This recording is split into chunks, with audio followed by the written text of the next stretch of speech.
Hi hello ನಮಸ್ತೆ, ನಾನು ರಾಜು ಅಷ್ಟೇ. ನೀವು ನೋಡ್ತಿದ್ದೀರಾ centre point Kannada YouTube channel.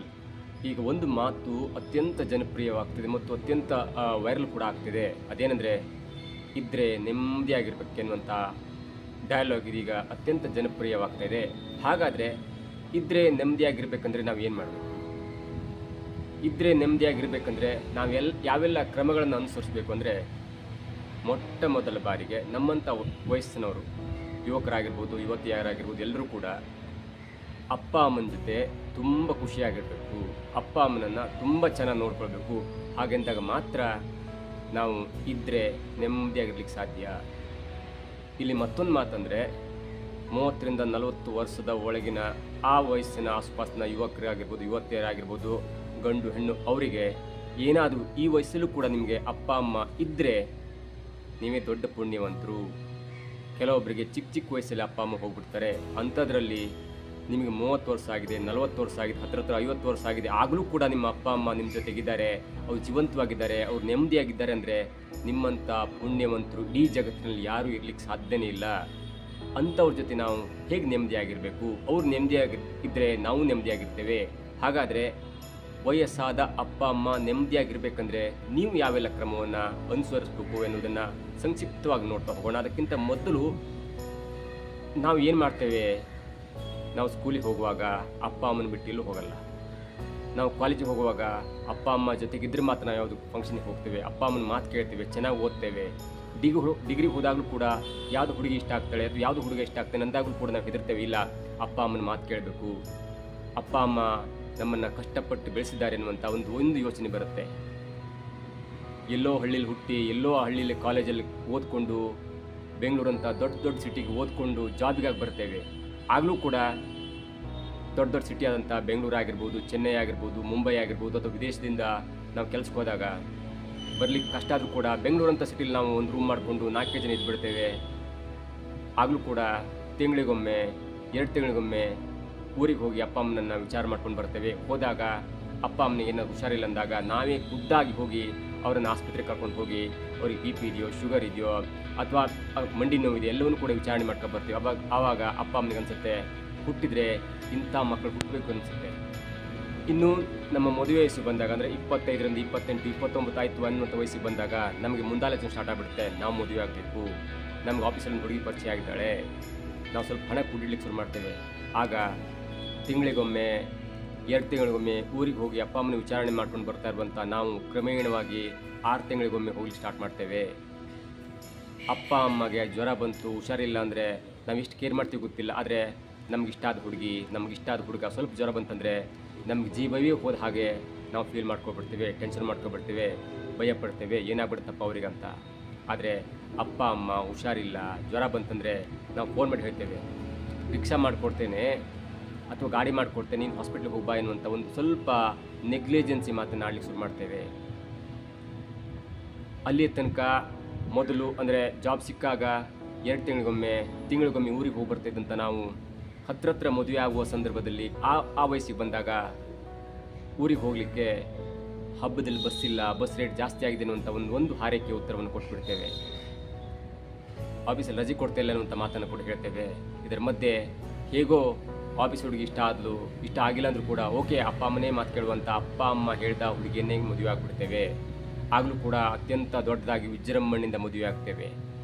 ಯಾವಾಗ ಮದುವೆ ಆಯ್ತಲ್ಲ, ಆಗ ಈಗಿನ ಕೇರ್ಗಿಂತ ಜಾಸ್ತಿ ಕೇರನ್ನು ನಿಮ್ಮ ಅಪ್ಪ ಅಮ್ಮ ಮಾಡಬೇಕಾಗತ್ತೆ. ಯಾಕಂದರೆ ಜೊತೆಗೆ ನಿಮ್ಗೆ ಹೆಂಡತಿಯಾಗಿ ಬಂದಿರ್ತಾಳೆ, ಅಥವಾ ನೀವು ಗಂಡನಾಗಿ ಬೇರೆ ಹುಡುಗಿಯನ್ನು ತಂದಿರ್ತೀರಿ.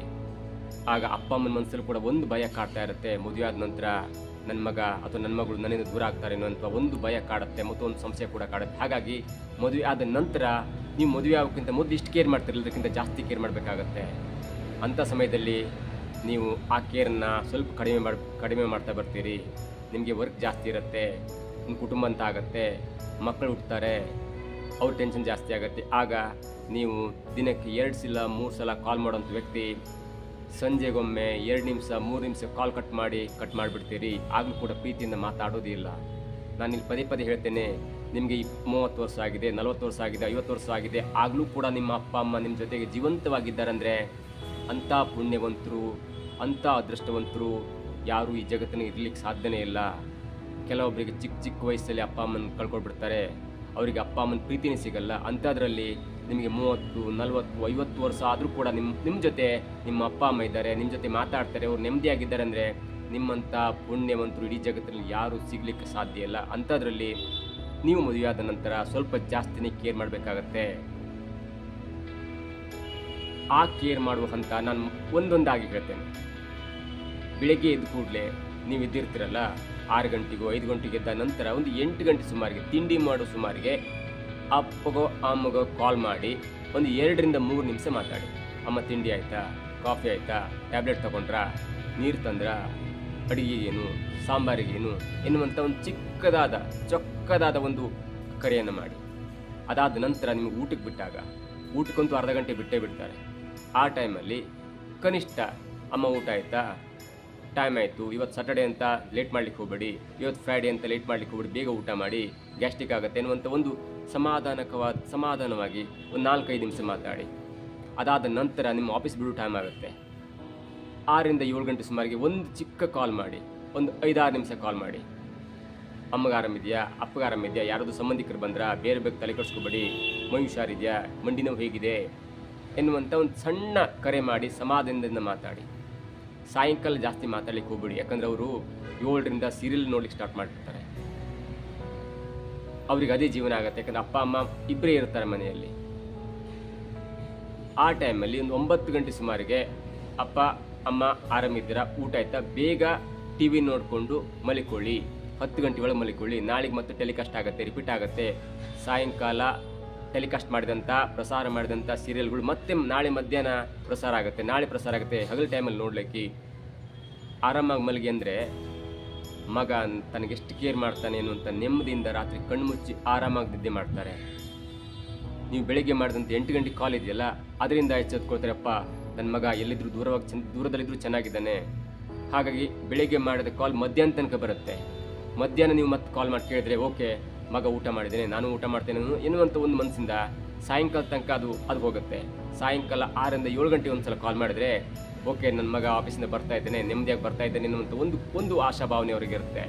ಸಾಯಂಕಾಲ ಮತ್ತೆ ನೀವು 9 ಗಂಟೆ ಸುಮಾರಿಗೆ ಒಂದು ಚಿಕ್ಕದಾಗಿ ಕರೆ ಮಾಡಿದಾಗ, ಓಕೆ ನಾನು ಊಟ ಮಾಡಿ ಮಲಗ್ತೇನೆ ಎನ್ನುವಂಥ ಯಾವುದೇ ಭಯ ಇಲ್ಲದೆ, ಯಾವುದೇ ಗೊಂದಲ ಇಲ್ಲದೆ, ಯಾವುದೇ ನಿಮ್ಮ ಹತ್ರ ಒಂದು ಹನಿ ಒಂದು ಪುಡಿ ಕಾಸ ಹಣವನ್ನು ಕೇಳದೆ ಆರಾಮಾಗಿರ್ತಾರೆ.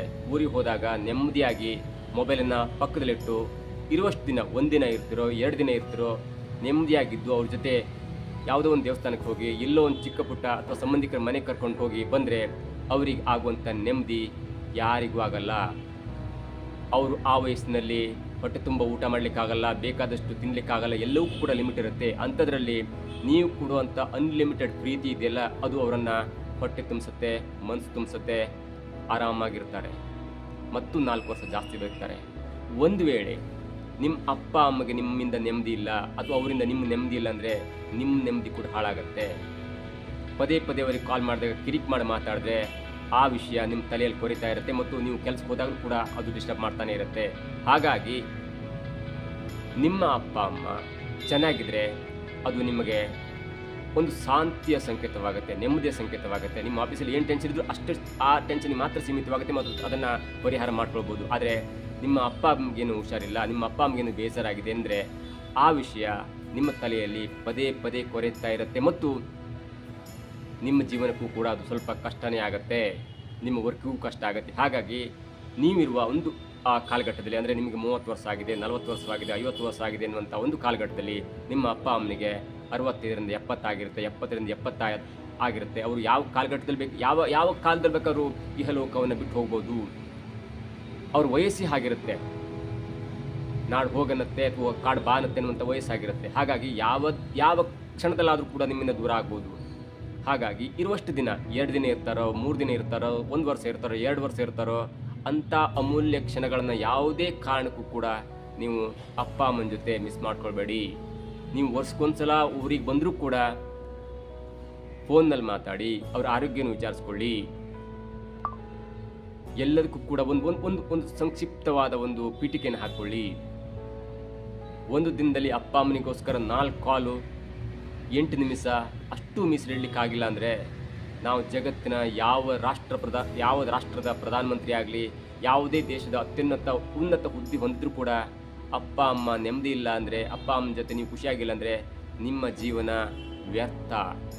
ಹಾಗಾಗಿ ನೀವು ಅಪ್ಪ ಅಮ್ಮನ ಜೊತೆ ನೆಮ್ಮದಿಯಾಗಿದ್ದರೆ ನೀವು ನೆಮ್ಮದಿಯಾಗಿರ್ಬೋದು, ಬದುಕಿದ್ರೆ ನೆಮ್ಮದಿಯಾಗಿರ್ಬೋದು ಎನ್ನುವಂಥ ಈ ಮಾತಿದೆಯಲ್ಲ, ಅದಕ್ಕೆ ಅನ್ವರ್ಥವಾಗುತ್ತೆ ಮತ್ತು ಸೂಕ್ತವಾಗುತ್ತೆ. ಹಾಗಾಗಿ ಯಾರೇ ನಿಮಗೆ ಅಪ್ಪ ಅಮ್ಮ ಇದ್ದರೆ ನೀವು ಅಪ್ಪ ಅಮ್ಮನನ್ನು ತುಂಬ ಪ್ರೀತಿಯಿಂದ ಕೇರ್ ಮಾಡಿ, ತುಂಬ ಪ್ರೀತಿಯಿಂದ ಮಾತಾಡಿ. ದಿನಕ್ಕೊಂದು 4 ಕಾಲ್ ಮಾಡಿ. ಸರಳ ಸೂತ್ರ, 1 ಕಾಲ್ 2 ನಿಮಿಷ ಅಂದರೆ 4 ಕಾಲ್ 8 ನಿಮಿಷ ಆಗುತ್ತೆ. ಪ್ರತಿದಿನ 8 ನಿಮಿಷ ಮಾತಾಡಿ, ನಿಮಗೂ ನೆಮ್ಮದಿರುತ್ತೆ. ನಿಮ್ಮನ್ನು ಹೊತ್ತು ಸಾಕಿದಂಥ ಅಪ್ಪ ಅಮ್ಮನಿಗೂ ಕೂಡ ಅದೇ ಸ್ವರ್ಗವಾಗುತ್ತೆ. ಇದಾಗುತ್ತೆ ಇವತ್ತಿನ ವಿಶೇಷ. ನೋಡ್ತಾ ಇರಿ centre point Kannada YouTube channel.